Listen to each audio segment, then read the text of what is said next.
எனக்கு மோட்டிவேஷனா இருந்தோ அவருடைய மேரேஜை பார்த்தப்போ எனக்கு ஒரு பெரிய மோட்டிவேஷன் கிடைச்சிது.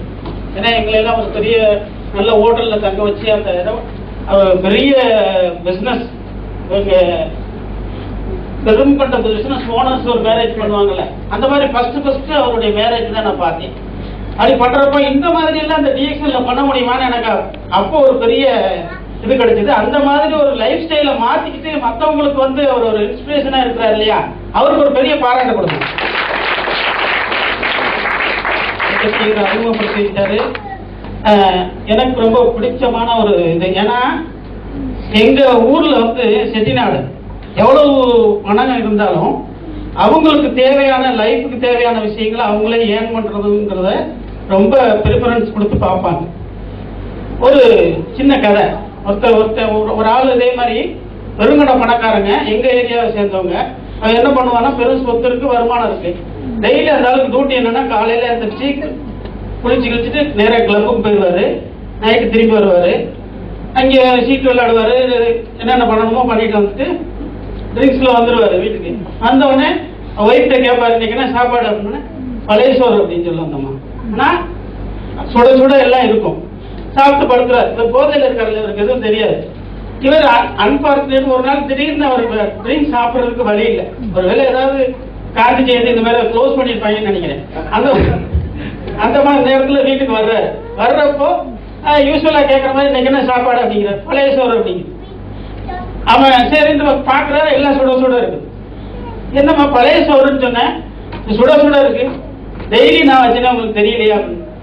இன்னைக்கு கேள்விக்கு பதில் சொல்லு, இது என்ன பழைய சோறுன்னு சொன்னேன், எல்லாமே சுட சுட வச்சிருக்கே, என்ன காரணம், அதுக்கு என்ன ரீசன் அப்படின்னு கேட்கிறாரு.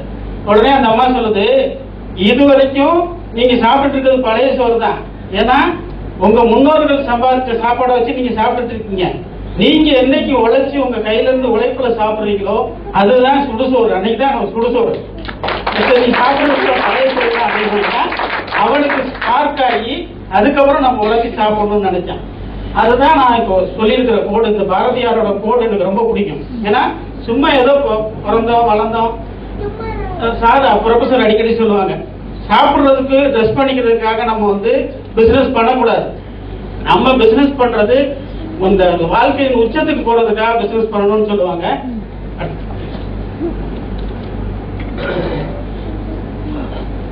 இதுதான் எங்களுடைய ஃபாதர், இது எங்க வீடு. ஏற்கனவே ஒரு நிறைய பேருக்கு தெரியும். ஏன்னா எம்டன் மகன் ஒரு படம் வந்துச்சு, பாத்தீங்களா, பார்த்திருக்கீங்களா? அது வந்து எங்க வீட்டுல எடுத்த படம் தான். எங்க ஃபாதரோட ஸ்டோரி தான் அது. ஏன்னா அவர் எங்களை வளர்க்கும் போது மிலிட்டரி ரூல் தான். வீட்டுல இருந்து கடைக்கு வந்தாருன்னா உடனே போன் வந்து நாங்க அங்க அலர்ட் ஆயிடுவோம். அதே மாதிரி அங்க இருந்து கிளம்பி வீட்டுக்கு வர்றாருன்னா நாங்க வீட்டுக்கு போன் பண்ணிடுவோம். எல்லாம் அலர்ட் ஆயிருப்பாங்க. அந்த படம் பார்த்தவங்களுக்கு தெரியும். ஏன்னா டைம் அதிகம் இல்லைனாலும் அதிகமா பேச முடியல. என்னைய பொறுத்த வரைக்கும் நான் வந்து மளிகை கடை வச்சுட்டு அதுக்கப்புறம் மெடிக்கல் ஷாப் வச்சிருந்தப்ப எனக்கு கிட்னி ஸ்டோன் ப்ராப்ளம் இருந்தது. அந்த கிட்னி ஸ்டோன் ப்ராப்ளத்துக்கு எங்க மெடிக்கல் ஷாப்ல நிறைய மருந்துகள் இருக்கு. அதெல்லாம் நான் வந்து யூஸ் பண்ணி எனக்கு வந்து ஒரு தற்காலிக ரிலீஃப் மட்டும் தான் கிடைச்சது. அதுக்கப்புறம் ஒரு தடவை இப்ப டாக்டர் வந்து இதை எனக்கு அறிமுகப்படுத்தி வச்சு மெம்பர் ஆக்குனாங்கன்னு சொன்னேன் இல்லையா, ஒருத்தர் அனுப்பி அவர் வந்து மெம்பர் ஆக்கினோடனே ப்ராடக்ட் வாங்கி வச்சுட்டேன். சார் எப்போவாது போய் சொல்லுவேன். ஏன்னா மெடிக்கல் ஷாப் காரங்க எப்பவுமே அப்படிதான். டாக்டர் பார்த்து, சார் நீங்க வாங்கி சொன்னீங்க, நாங்க அந்த யூஸ்வலான மெடிசன் மாதிரி நினைச்சுக்கிறது. அவர் குழந்தை கொடுத்தாரு, சார் நீங்க அந்த எழுதவே இல்லை அப்படின்ட்டு போய் சொல்றது. அவரை சார் எழுதி அனுப்புவாங்க. இப்படி பண்ணிட்டு இருக்கோமா. 2-3 தடவை வச்சிருந்தப்ப என்னோட கிட்னி ஸ்டோன் ப்ராப்ளத்தை பார்த்துட்டு என்னோட ஃப்ரெண்டு ஒருத்தர் வந்தார், வெங்கடேசன் சொல்லி, ஒரு போலீஸ்காரர். அவர் வந்து உனக்கு என்ன பிரச்சனை, ஏன் ரொம்ப டல்லா ஃபீல் பண்ற, டயர்டா ஃபீல், எப்போ பார்த்தாலும் டயர்டா இருக்கீங்க என்ன அப்படின்னு. எனக்கு இந்த மாதிரி கிட்னி ஸ்டோன் ப்ராப்ளம், நான் வந்து மெடிசன் எடுத்துனால எல்லாம் எடுத்து பார்த்தேன். ஜஸ்ட் ஒரு சைடு வந்து 11 mm இருக்கு, ஒரு சைடு 9 mm இருக்கு. அதாவது ஏதோ ஆப்ரேஷன் பண்ணணும் இல்லைன்னா லேசர் வச்சு ட்ரீட் பண்ணணும்னு சொல்றாங்க. நான் வந்து வேண்டாம்னு சொல்லிட்டு மெடிசன் வச்சு கொஞ்சம் கொஞ்சமா கரெக்ட் பண்ணிட்டு இருக்கிறேன் அப்படின்ற மாதிரி சொன்னேன். அப்பதான் இதை பார்த்தார், ஆர்ஜிஜிஎல் டப்பாவை பார்த்துட்டு, இந்த ப்ராடக்ட் வந்து நீ யூஸ் பண்ணியா அப்படின்னு கேட்டாரு. இது என்ன ப்ராடக்ட், இது நம்ம யூஸ் பண்றதா அப்படின்னு கேட்டேன். ஏன்னா எனக்கு அதை பத்தி தெரியாது. ஏன்னா அங்க அப்ப எல்லாம் காரைக்குடி இந்த பக்கம்லாம் மீட்டிங்ஸ் எல்லாம் கிடையாது, எங்களுக்கு தகவல் தொடர்பே கிடையாது. அப்படின்றப்ப நான் உடனே என்ன சொன்னேன், இது சாப்பிட்டு இது ஒன்றும் வேண்டாம், நீ இதை வந்து ஒரு 3 மாசத்துக்கு சாப்பிடு, டெய்லி 3 கேப்சூலு வெறும் வயிற்றுல சாப்பிடு அப்படின்னா. சரின்னு சொல்லிட்டு சாப்பிட ஆரம்பிச்சேன். ஒரு 1.5 மாசம் 2 மாசத்துல எனக்கு அந்த பெயின் ரெகுலரா வந்துட்டு இருந்த பெயின் கொஞ்சம் கொஞ்சமா அரெஸ்ட் ஆச்சு. அதுக்கப்புறம் ஒரு 3 மந்த்ல ஸ்டோன் ஆட்டோமேட்டிக்கா வெளியில வந்துருச்சு. நான் திரும்ப போய் ஸ்கேன் பண்ணப்போ ஸ்டோன் இல்லைன்னு வந்தது. என்னடா அது, எனக்கு வந்து நம்ம ஏதோ எல்லா இந்த கிட்னி ஸ்டோன்னா அவ்வளோ ட்ரீட்மெண்ட் பண்ணுறேன் ஆப்ரேஷன் பண்ணுறோன்றாங்க, இது ஈஸியாக சரியாகுது அப்படின்னு நினச்சிட்டு இருக்கும்போது தான் எனக்கு இந்த சாரோட ப்ரோக்ராம் அட்டன் பண்ண வேண்டியது. அங்கே வந்து பார்த்ததுக்கு அப்புறம் தான் முழுமையாக டிஎக்ஷன் பண்ணணும் அப்படின்னு சொல்லி இறங்க ஆரம்பித்தேன். அதுக்கப்புறம் என்னுடைய ஒய்ஃப் இவங்களுக்கு வந்து என்னன்னா முதல்ல ஒரு 2 குழந்தைங்க இருக்குல்ல, முதல் குழந்தை பிறந்து ஒரு 3 இயர்ஸ்ல வந்து என்னுடைய 2வது ஒரு பையன் பிறந்து இறந்துட்டான். அப்போ வந்து எனக்கு ஆர்ஜிஜிஎல் நம்ம கையில இல்லை. என்ன ரீசன் அப்படின்னா அந்த லாஸ்ட் ஒரு 20 டேஸ் அவங்களுக்கு பிபி ரைஸ் ஆகி திடீர்னு அந்த குழந்தை பிறந்த உடனே இறந்து போயிட்டாங்க அப்படின்ற மாதிரி சொல்லிட்டாங்க. அதுக்கப்புறம் வந்து என்ன சொன்னாங்க அப்படின்னா 2 தடவையுமே சிசேரியன் பண்ணியிருக்கு. அதனால உங்க ஒய்ஃபுக்கு வந்து அனிமிக்காவும் இருக்காங்க, யூட்ரஸ் ரொம்ப வீக்கா இருக்கு, நெக்ஸ்ட் பேபிக்கு ட்ரை பண்ணாதீங்க அப்படின்னு சொல்லி அட்வைஸ் பண்ணி அனுப்பிட்டாங்க.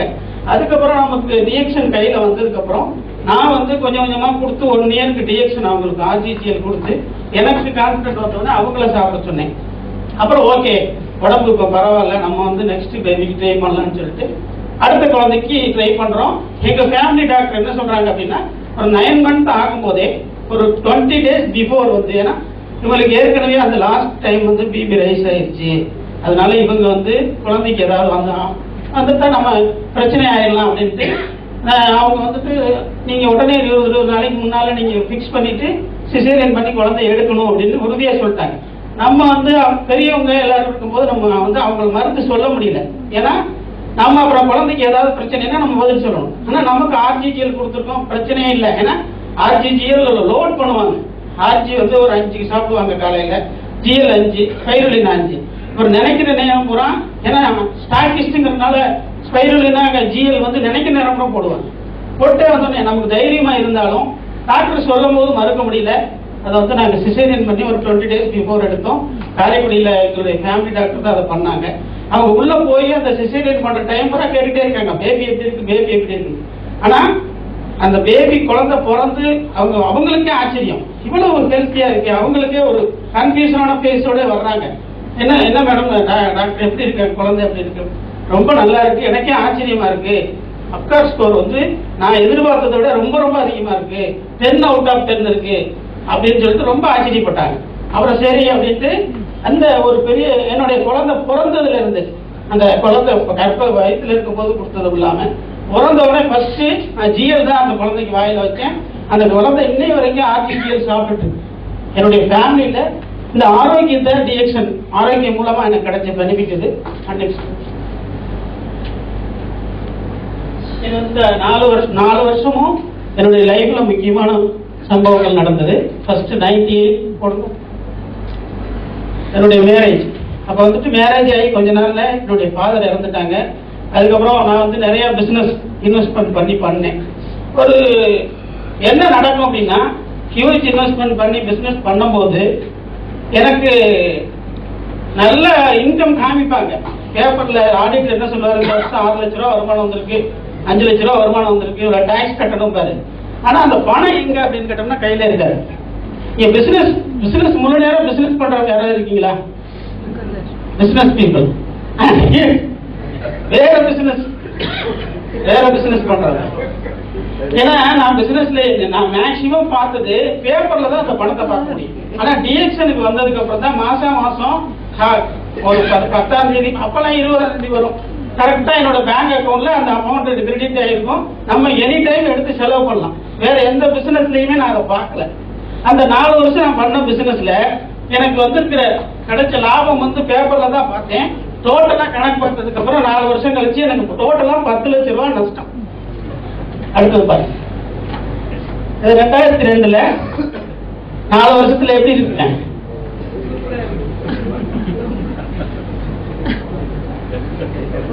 ஓகே, அப்புறம் வந்து டிஎக்ஷன் வந்து அதுக்கப்புறம் ஜாயின் பண்ணோம். ஒரு ஸ்டேஜ்ல வந்து டிஎக்ஷன் தான் ஃபுல் டைம் பண்றதுன்னு கொஞ்சம் கொஞ்சமா அப்ப நான் என்ன முடிவு பண்ணேன், இன்னுமே வந்து இருக்கிற அசெட்லயோ இன்வெஸ்ட்மெண்ட் பண்ணியோ எந்த பிசினஸும் பண்ணக்கூடாது. நான் ரொம்ப இன்வெஸ்ட் பண்ணி கத்துக்கிட்ட ஒரு விஷயம் தான் 10 லட்ச ரூபா அதுக்கு செலவு பண்ணோம். எங்க ஊர்ல குத்தி கொள்முதல் சொல்லுவாங்க. நஷ்டமாகி போச்சுன்னா அதை வந்து நஷ்டம்னு சொல்ல மாட்டாங்க, குத்தி கொள்முதல். அதனால எனக்கு 10 லட்ச ரூபாயில குத்தி கொள்முதல். அதுக்கப்புறம் டிஎக்ஷன் மட்டும், ஏன்னா இன்வெஸ்ட்மெண்ட் கிடையாதுல்ல. டிஎக்ஷன் பண்ணதுக்கு அப்புறம் 2008ல நான் வந்து ஸ்டார் டைமண்ட் ஆகி எடுத்துக்கிட்ட போட்டோ மதுரையில் டிஎக்ஸ்என் ரெகக்னேஷன் நைட் நடந்தப்போ ஸ்டார் லைட். நெக்ஸ்ட்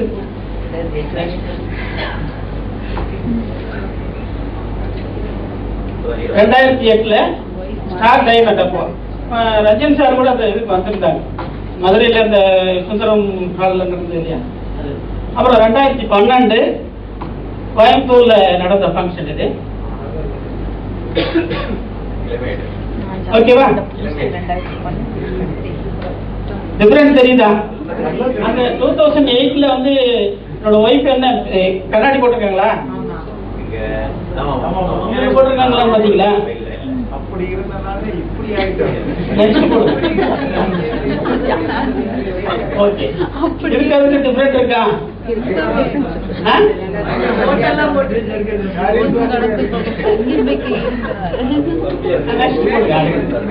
ஆனா அது முன்னால நீங்க வந்துட்டு நீங்க எவ்வளவு பணம் காசு எவ்வளவு குழந்தைகளுக்கு செலவு பண்ணுங்க எல்லாம் வேற. அந்த குழந்தைகள் முகத்துல நம்ம தாய் தகப்பன் வந்து சக்சஸ் ஆயிட்டாங்கன்ற ஒரு இது தெரியுது பாத்தீங்களா? அது நீங்க வந்து 10 கோடி ரூபாய் கொடுத்தாலும் கிடைக்காது.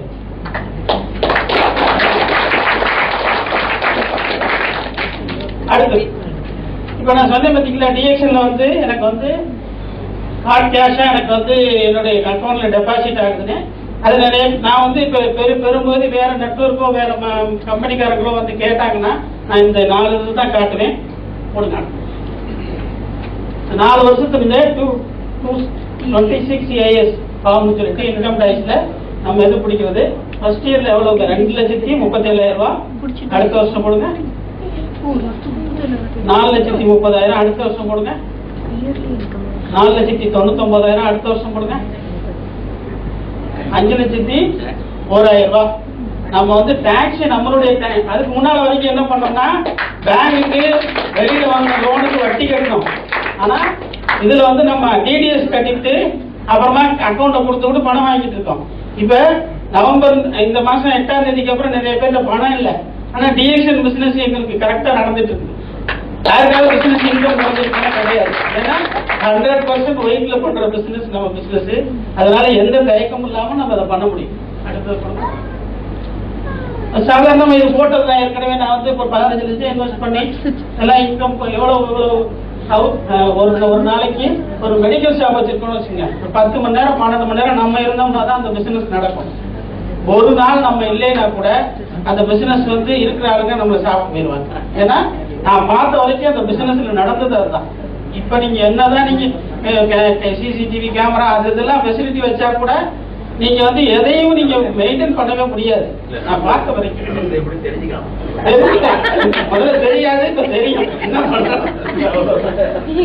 அதே மாதிரி இன்கம் ரிஸ்க் வந்து நம்ம பிசினஸ்ல 90% இருக்கு, நம்ம சுத்தமா கிடையாது. ரிஸ்க் 90%. அதே மாதிரி நம்ம இதுல வந்து -50%. ஏன்னா நம்ம ஆர்டிஜிஎஸ் சாப்பிடுறோம், நம்ம எந்த நோயும் நமக்கு வராது. அது அதே மாதிரி ஸ்ட்ரெஸ் ஒரு 5%. ஏன்னா இந்த 3000 பிவி பண்ணணும், நம்ம குரூப் எல்லாம் பண்ணிருக்காங்களான்றத பார்க்கணும். அது மட்டும் தான் நம்மளுடைய வேலை. மித்தபடி நம்மளுடைய செக்கை ஒரு நம்ம கேஆர்வி சொன்ன மாதிரி நம்ம தான் எழுதுறோம். கம்பெனி வந்து செக் போடுறது இல்லை. நமக்கு நம்ம என்ன பண்ணிருக்கோமோ அதுக்கான இன்கம் நமக்கு வீடு தேடி வந்துடும். அதே மாதிரி quality living, family and social. இதுக்கு முன்னால் அந்த பிசினஸ்ல எல்லாம் இருந்தப்போ ஏதாவது ஒரு ஃபங்க்ஷன் அப்படின்னாக்கா நம்ம போகவே மாட்டோம். நாங்க பிசினஸ் பீப்புள் இருக்கிறவங்க கண்டிப்பா போக மாட்டோம். ஆனா இந்த பிசினஸ் வந்ததுக்கு அப்புறம் ஏதாவது ஒரு ஃபங்க்ஷன்னா எங்க ஃபேமிலி சார்பா நான் மட்டும் தான் போவேன். ஏன் அப்படின்னா அங்க போனா யாராவது ஒருத்தர் பேசினா ஒரு மெம்பர் கிடைப்பாங்கல்ல. எங்க ஃபேமிலியில 4 பேர் யாரும் மதம் போக மாட்டாங்க. அப்புறம் அவங்க வேலையா போயிருவாங்க. நான் தான் ஃபர்ஸ்ட் போவேன். ஏன்னா நமக்கு அங்க போனோம்னா யாராவது ஒருத்தர் கிடைப்பாங்க அப்படிங்கிறதுக்காக. நெக்ஸ்ட் என்னுடைய ஃபர்ஸ்ட் ட்ரீம் காரு ஃபர்ஸ்ட் நான் 2008 வாங்கினது மாருதி ஆல்டோ காரு. இது 2வது ட்ரீம் காரு. 2012 ப்ரொஃபசர் கைனால அதை ஸ்டார்ட் பண்ணி கொடுத்தாங்க மேலூர்ல. அந்த படத்தை தான் நீங்க பாக்குறீங்க. அப்ப சொன்னாங்க கிட்டத்தட்ட 100-150 காரு எக்கச்சக்கமான பேருக்கு தான் இதை ஸ்டார்ட் பண்ணி கொடுத்துருக்கேன் அப்படின்னு சொல்லியிருக்காங்க. நாங்க இதை விட பல மடங்கு உங்க ஆசீர்வாதத்துல கேட்டுக்கிறோம். அதே மாதிரி இது வந்து என்னுடைய புது பஸ் ஸ்டாண்ட் பக்கத்தில் நான் இப்போ வாங்கியிருந்த அப்பார்ட்மெண்ட்டு 70 lakh ஒர்த் உள்ளது. இதுக்கு வந்து டாக்டர் வந்திருக்காங்க. அங்கே ஆஃபீஸு என்னுடைய display product display any time இருக்கும். அதை நீங்கள் பார்க்கலாம். அடுத்து பார்த்தீங்களா, இந்த மாதிரி வீட்டை வச்சிருந்தீங்கன்னா யாராவது வந்து வேற நெட்வொர்க்காரங்க வந்து பேசுவாங்களா? வேற ஏதாவது இதை பற்றி பேசுவாங்களா? இந்த மாதிரி ஒரு பிசினஸ் இருக்கு பாருங்கன்ட்டு வந்து கொண்டு வரவங்க ஒரு விதத்தில் எதிர்த்து போயிடுவாங்களா இல்லையா? நம்மளே நம்ம வந்து அப்படி மாதிரி வச்சுக்கிட்டோம்னா அவர் தேவை சார் அப்படி வீடு அப்படிதான் இருக்கு. அதை பார்த்து தான் நான் அப்படி பண்ணேன். அவர் வீட்டில் எல்லா இடத்துலையும் டிஎக்ஷன் போட்டு வச்சிருப்பாரு. நம்ம நினைச்சோம் நான் இந்த இதுல வந்து இந்த பிளாட்ல வந்து என்னுடைய லைஃப்ல வந்து எப்படிலாம் நம்ம மாடர்னா இருக்கணும் அப்படின்னு கொஞ்சம் சைடு எஃபெக்ட்லாம் வரதான் செய்யும் டிஎக்ஷன்ல. ஏன்னா வெளியில போனோம்னு வச்சுங்க, வெளியூர்கள் எல்லாம் போனோம்னா நார்மல் ரூம் எல்லாம் தங்க முடியல. இப்போ ஏசி ரூம் இருந்தா தான் தூக்கம் வருது. நல்ல குவாலிட்டியான ஹோட்டல்ல போனா தான் சாப்பிட முடியுது. இந்த மாதிரி நிறைய கொஞ்சம் சைடு எஃபெக்ட் இருக்கத்தான் செய்யுது. ஓகே, அடுத்து இது வந்து நம்ம கொடைக்கானல்ல நாங்க இன்டர்நேஷனல் கேம்ப் ப்ரொபோசல் பண்ணாங்க. அப்ப நம்மளுடைய தகுதிக்கு மீறிய நண்பர்களோட பழகக்கூடிய ஒரு வாய்ப்பு டிஎக்ஷன்ல மட்டும் தான் கிடைக்கும். அவர் எந்த ஃபங்க்ஷனாலும் எங்க வீட்டுல ஒரு ஃபங்க்ஷனா அவர் வருவாரு, அவர் வீட்டுல ஒரு ஃபங்க்ஷனா நான் இல்லாம நடக்காது. இதெல்லாம் டிஎக்ஷனால வந்த உறவு. இது நான் மலேசியா ட்ரிப், வெளிநாடு போகணும்னு ஆசை எல்லாருக்கும் இருக்கும். நான் இப்ப இந்த ட்ரிப்பு போகும்போது தான் பாஸ்போர்ட்டை எடுத்தேன். மலேசியா கான்டெஸ்ட்ல ப்ரொஃபஸரு, நான், டாக்டரு, ரஞ்சன் சாரு, இவங்கெல்லாம் கூட எல்லாரும் ஒரே இதாக தான் போனோம். அமுதகலாவலி மேடம் எல்லாரும் ஒரே இதாக தான் போனோம். அந்த பையனை அப்ப பார்த்ததுக்கு இப்ப ரொம்ப ஸ்மார்ட்டா இருக்க மாதிரி எனக்கு தெரியுது. ஆமா, 2003 எப்படி வேகமா ஓடி போர்ட்ல எழுதினாரோ அதை விட ஸ்பீடா தான் இன்னும் இருக்காரு.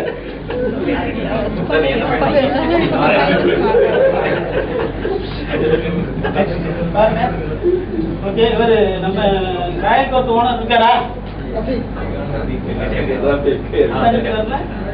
அவரு நாங்க எல்லாரும் போன வந்து ராஜ மரியாதை கொடுத்தாங்க. வேற நம்ம நீ சாதாரணமா டூருக்கு எல்லாம் போனீங்கன்னா அந்த மாதிரி மரியாதை யாரும் கொடுக்க மாட்டாங்க.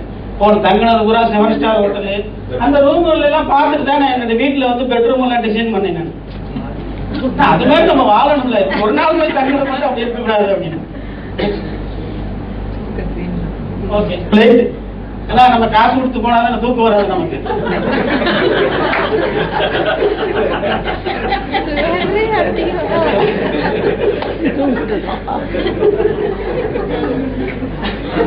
அடுத்து ஒரு ட்ரீம், இது வந்து எதுனா ஒரு 3 வருஷம் ஒரு நமக்கு ஒரு சின்ன கேப் இருந்தது. கொஞ்சம் பிசினஸ்ல நமக்கு ஒர்க் கொஞ்சம் குறைஞ்சிருந்தது.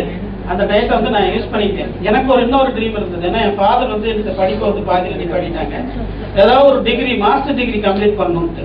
இப்ப இந்த 3 வருஷத்துல இந்த மாஸ்டர் டிகிரி பிபிஏ முடிச்சுட்டேன், எம்பிஏ முடிச்சுட்டேன். இது வந்து ஒரு முக்கியமான விஷயம் என்னன்னா, இந்த பரீட்சை எப்ப நான் படிக்கிறதே இல்லை. சாரோட மீட்டிங்லாம் அட்டன் பண்றோம், ட்ரைனிங்லாம் அட்டன் பண்றோம். முதல் நாள் புக் எடுத்து வச்சு படிக்கிறது. எந்த செமஸ்டர்லயும் அரியர்லாம் கிடையாது. அது ஃபர்ஸ்ட் அட்டம்ப்லயே பாஸ் பண்ணிட்டேன். பட் ஆனா படிக்கிறது முதல் நாள் புக் எடுக்க வைக்கிறது, ஒரு ஓரலா ஒரு பார்வை பார்க்க வேண்டியது, கொஞ்சம் எழுத வேண்டியது. இது ஒரு அதாவது பியாண்ட் மணின்னு டாக்டர் சொன்னாங்கல்ல, இதெல்லாம் பியாண்ட் மணினால கிடைக்கிறது இல்லை. நமக்கு இந்த இந்த டிகிரி வந்து எங்கிட்ட யாரும் வாங்க முடியாது. Master of business administration.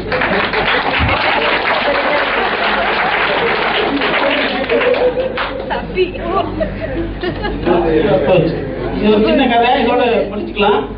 ஒரு அமெரிக்கால ஒரு பையன், அவன் வந்து பெரிய எம்பிஏல கோல்டு மெடலிஸ்ட். அந்த பெரிய அமெரிக்கால இருக்கிற பெரிய யூனிவர்சிட்டியில கோல்டு மெடலிஸ்ட். அவங்க அப்பா வந்து அந்த பையனை பார்த்து கேட்கிறாரு, அவருக்கு ஒரு ஆசை என்னன்னா, நான் சொல்ற பொண்ணை நீ கல்யாணம் பண்ணிக்கணும்னு சொல்றாரு. அவன் தமிழ்நாட்டிலேயே அது நடக்காது, அமெரிக்காவில் இருக்கிற நான் என்கிட்ட வந்து இதை சொல்றீங்க. அந்த ஃபாதர் அந்த பையன் என்ன சொல்லியிருக்காருன்னா, நான் என் பொண்ணு யாருன்னு சொன்னா நீ வந்து மாட்டேன்னு சொல்ல மாட்டேன் அப்படின்ற. யாரும் அப்படி என்ன, யார் அந்த பொண்ணு? பில் கேட்ஸோட பொண்ணு. பில் கேட்ஸோட பொண்ணா? ஓகே, நோ ப்ராப்ளம் அப்படின்ற. அந்த ஆளுக்கு பில் கேட்ஸ் தெரியாது, ஒண்ணு இருக்குன்னா மறுநாள் பில் கேட்ஸை பார்க்க போறாரு. டெலிகேட்ஸை பார்க்க போய் இந்த மாதிரி உங்க பொண்ணுக்கு ஒரு பையன் இருக்கான், அவன் வந்து MBA கோல்டு மெடலிஸ்ட் படிச்சவன், கோல்டு மெடல் வாங்கினாலு, அந்த மாதிரி ஒரு மாப்பிள்ளை உங்க பொண்ணுக்கு கிடைக்காது, கண்டிப்பா நீங்க அந்த பையனை நீங்க வந்து உங்க பொண்ணுக்கு மேரேஜ் பண்ணுவீங்கன்னு சொல்றாரு. அதெல்லாம் இல்லை, இப்பெல்லாம் பொண்ணுக்கு நான் மேரேஜ் பண்ணி வைக்கிற மாதிரிலாம் இல்லை, அது பொண்ணு விருப்ப பொண்ணு எவ்வளவு விஷயங்கள் இருக்கு. இல்ல பையன் யாருன்னு தெரிஞ்சா நீங்க அப்படி சொல்ல மாட்டீங்க அப்படின்னு அங்கேயும் சொல்லியிருக்காரு. உடனே அது அப்படி யாரையா அந்த பையன் அப்படின்னே வேர்ல்டு பேங்கோட வைஸ் பிரசிடென்ட் அப்படின்னு. வேர்ல்டு பேங்கோட வைஸ் பிரசிடென்டா, பரவாயில்லையே, ஓகே பரவாயில்ல, நோ ப்ராப்ளம். மறுநாள் வேர்ல்டு பேங்க் இவருக்கு எங்க இருக்கு தெரியாது, மறுநாள் கண்டுபிடிச்சு போகல. அங்க போய் அந்த பேங்க் அட்மினிஸ்ட்ரேஷன் அவங்கள்ட்ட போய் கேட்கிறாரு, உங்க வேர்ல்டு பேங்க் சூட்டபிள் கேண்டிடேட் ஒரு ஆள் வைஸ் பிரசிடென்ட் இருக்காரு, அவரை வந்து நீங்க உங்க பேங்க் அப்பாயின்ட் பண்ணிக்கணும். எங்க இருக்க நிறைய பேர் சீனியர் ஆபீசர் இருக்காங்க, அவங்க எல்லாம் எக்ஸ்பீரியன்ஸ் இருக்காங்க, அதெல்லாம் வேணாம், யாருன்னு தெரிஞ்சா அவர்கிட்ட என்ன சொல்றாரு, யாருன்னு தெரிஞ்சா நீங்க அப்படி சொல்ல மாட்டீங்க. அப்படி யாரையா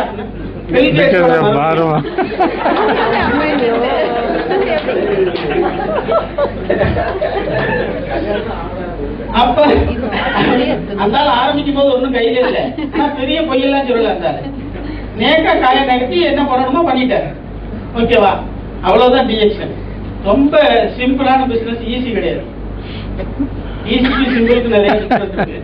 சிம்பிளா பண்ணலாம், ஈஸியா. நம்ம வரும்போது அவங்கள்ட்ட பிபி பண்ணணும் அப்படிங்கிற மாதிரி மோட்டிவேஷன்லயே பேசக்கூடாது. நம்ம பொருள் வந்து உயர்வான பொருள்ங்கிற எண்ணத்தோட நான் பேசுவேன். நான் என்கிட்ட பேச வர்றவங்கள்ட்ட எப்பவுமே நான் ஒரு ஸ்டெப் மேலே ஏறியா பேசுவேன். நீ வாங்கினா வாங்கலாம் போ அப்படின்ற மாதிரி தான் பேசுவேன். ஏன்னா அப்பதான் நம்ம மைண்ட் செட் அப்பதான் வாங்குவோம். நம்மளே அப்படித்தானே. கடையில பஜார்ல போறீங்க, கடையில இருந்து வாங்கன்னு கடையில வாசல்ல நின்று கூப்பிடுவாங்களே, அந்த கடைக்கு யாராவது போகுமா? ஏன் மைண்ட்ல அது ஒர்க் ஆக மாட்டேங்குதுன்னா, அந்த கடையில ஏதோ பிரச்சனை இருக்கும், எப்படியாவது தப்பிச்சு போகதான் பார்ப்போம். கூப்பிடாம ராயலா உட்கார்ந்து இருக்கிறான் பிக் பஜார்ல தேடி போய் வாங்குறோம்ல, அதுதான் மைண்ட் செட், மக்களோட மைண்ட் செட். நம்ம பண்ற பிசினஸ் அந்த பிக் பஜாரை விடலாம். ஏன்னா கோல்டை விட உயர்வான பொருளை நம்ம வச்சிருக்கோம், அதை விற்கிறதுக்கு தகுந்த மாதிரி நம்ம விற்கணும். அதை வந்து கேட்டுக்கிறேன். நம்ம நிறைய பேர் இப்போ கேள்வி சொன்னார்ல, நம்ம பிசினஸ் இந்த பிசினஸ் பண்றேன்னு சொல்லிடாதீங்க அப்படின்னு நிறைய பேர் சொல்லுவாங்க. என்கிட்டே சொல்லுவாங்க, சார் நீங்க போய் அவரை போய் பாருங்க, நான் வந்து இதுல மெம்பரா இருக்கேன்னு சொல்லாதீங்க, நீங்களா விளக்கம் சொல்லி கொடுங்க அப்படின்னா. நான் அந்த வேலைக்குலாம் நான் போக மாட்டேன். நான் வந்து டிஎக்ஷன் மெம்பர், என் நெத்தில இருக்கும், லேப்டாப்ல இருக்கும், என்னோட கார்ல இருக்கும், எல்லா இடத்துலயும் இருக்கும், வீட்டுல இருக்கும், எல்லா இடத்துலயும் இருக்கும். இதுல எதுக்கு நான் அந்த மாதிரிலாம் போய் பிசினஸ் பண்ண வேண்டிய அவசியம் எனக்கு இல்லை அப்படின்னு சொல்றது. இந்த அம்மா உட்காந்துருக்குல, என்ன பண்ணிட்டு இருக்குன்னு சொல்லுங்க. படிச்சிட்டு இருக்கு. அது வந்து அவர் வேலை பார்க்குற இடத்துல உட்காந்துருக்கு. என்ன வேலை பார்க்கணும்னு சொல்லுங்க.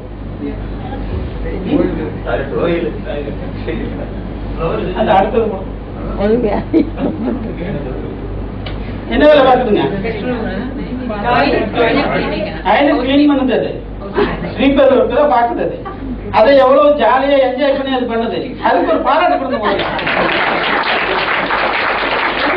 செய்யற வேலையை வந்து அதை மதிச்சு, அதுக்கு வந்து நான் அந்த தொழிலை செய்யறேன், வேற யாராவது அந்த தொழிலை செய்ய முடியுமா? சரி, அது முடியாது போயிருச்சுன்னு வச்சுங்க, அந்த வேலையை பார்க்கறதுக்கு அது ஒரு ஆளால தானே முடியும். முடிஞ்சாமா இல்லையா போ அப்படின்னு தானே சொல்லுவாங்க. இது கடைசி ஸ்லைடு, இதை மட்டும் பாருங்க. இது ஒரு கலெக்டர் வீட்டு விசேஷம்னு வச்சுங்களேன், ஊரே போகும். அந்த கலெக்டர் செத்து போயிட்டாருன்னா 4 பேர் தான் போவார், நெருங்கின சொந்தக்காரங்களா இருக்கும். கேள்விப்பட்டீங்களா?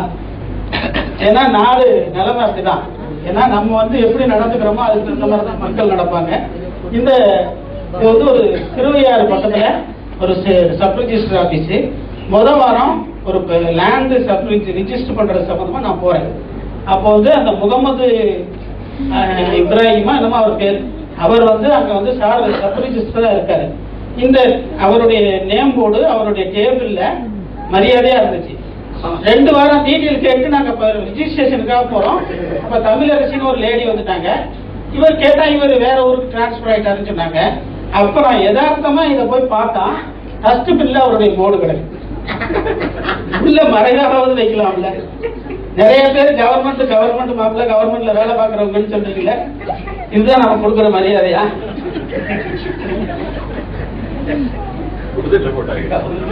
அதனால டிஎக்ஷன் வந்து நம்ம கிடைச்சிருக்கிற அரிய வாய்ப்பு. அதை சரியா பயன்படுத்தினோம்னா பெரிய லெவல்ல சக்சஸ் பண்ண முடியும். ஏன்னா நமக்கு ப்ரொஃபசர் பக்கத்துல இருக்கிறாங்க, ரத்னாமா இருக்காங்க, ரஞ்சன் சார் இருக்காரு, இவங்க எல்லாம் இருக்கும்போது நம்ம பகுதியிலே இப்ப நிறைய டாக்டர்ஸ் இருக்காங்க, அமுதகலாவலி மேடம், தாமோதரசாமி டாக்டர், எல்லாரையும் நீங்க யூஸ் பண்ணுங்க. நம்ம வந்து டாக்டர் ஆக வேண்டிய அவசியம் இல்லை. டாக்டர் வேலை பெரிய டென்ஷன், அது உங்களுக்கு தெரியாது. ஏன்னா 24 மணி நேரமும் நான் அந்த டாக்டரோட சேர்ந்து பிசினஸ் பண்றேன் தைரோகேர்னு சொல்லிட்டு, அது கூட இப்போ சேலம் ஆபீஸ கூட வேற போன வாரத்துல வேற ஆள்கிட்ட கொடுத்துட்டு வந்தேன். பெரிய 24 மணி நேரம் போன் பண்ணி ரிப்போர்ட் வந்துருச்சா ரிப்போர்ட் வந்துருச்சாங்கிறாங்க. நான் இப்போ செல்ல ஆஃப் பண்ணி போட்டேன், அங்க கான்டாக்ட் பண்ணுங்க.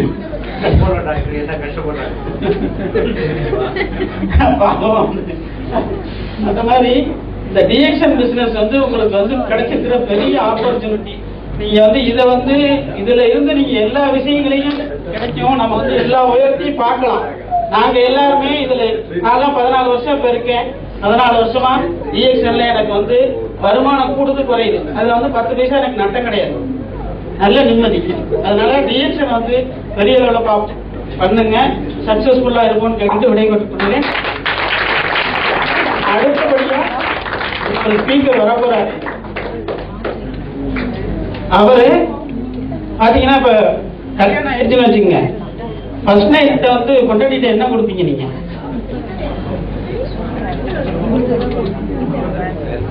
ஒண்ணு பால் கொடுப்பாங்க, அல்வா அல்வா கொடுப்பீங்க. சரி, ஆனவங்க மட்டும்தான், மற்றவங்களுக்கு பதில் சொல்லுவாங்க. ஒருத்தர் வந்து ஆர்ஜிஜிஎல் கொடுத்தாரு, தெரியுமா உங்களுக்கு?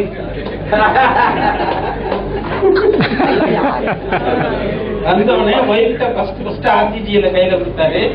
அவர் யாரும் இல்ல, நம்ம மதுரை மண்ணின் மைந்தர், எங்களுடைய ஸ்பான்சர், எங்களுடைய டீம் லீடர் திரு ரமேஷ் பாண்டியன்.